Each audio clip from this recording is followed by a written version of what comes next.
আমরা মনে করি যে এখন যে পরিস্থিতি, এখন আসলে সবার আগে প্রয়োজন একটা স্থিতিশীলতা।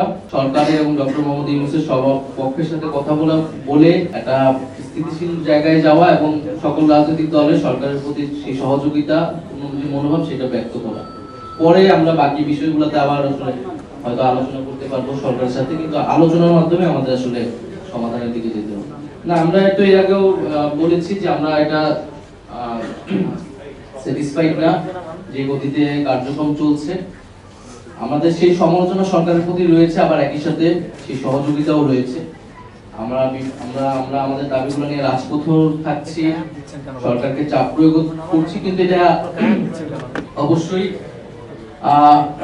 দেশের স্বার্থে, জনগণের স্বার্থে এবং সরকারকে কোনো ধরনের কাজে বাধাগ্রস্ত তো আমরা করছি না।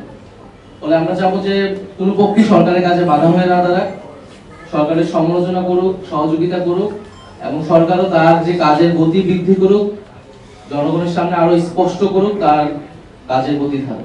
বাংলাদেশের জাতীয় নিরাপত্তার সঙ্গে সংশ্লিষ্ট যে বিষয়গুলো আছে, সীমান্তের সঙ্গে ওতপ্রোতভাবে জড়িত করিডোর বা রিলিফ চ্যানেলের কথা বলা হয়েছে, এই প্রত্যেকটা বিষয় যেন রাজনৈতিক দলগুলোর সঙ্গে আলাপ আলোচনা করে তারপরে সরকার সিদ্ধান্তে আসে, এই ব্যাপারে জাতীয় নাগরিক পার্টি এনসিপির পক্ষ থেকে আমরা স্পষ্ট বক্তব্য আগেও দিয়েছি। আজকে আমরা একই কথা ব্যক্ত করছি যে রিলিফ করিডোর হোক আর হিউম্যানিটেরিয়ান করিডোর হোক, যে সিদ্ধান্তের দিকে সরকার অগ্রসর হতে চাক না কেন, সে ব্যাপারে যেন জনগণের মধ্যে এবং রাজনৈতিক দলগুলোর সাথে কোনো ধরনের ধোঁয়াশা না থাকে। করিডোর ইস্যুতে সরকারের তরফ থেকে আমরা দুই ধরনের বক্তব্য শুনেছি, যেটা স্পষ্টতই একটা ধোঁয়াশার জায়গা তৈরি করেছে। পরবর্তীতে সরকারের তরফ থেকে পরিষ্কার করা হয়েছে যে করিডোর নয়, সেখানে ত্রাণ আদান প্রদানের ব্যাপার হতে পারে।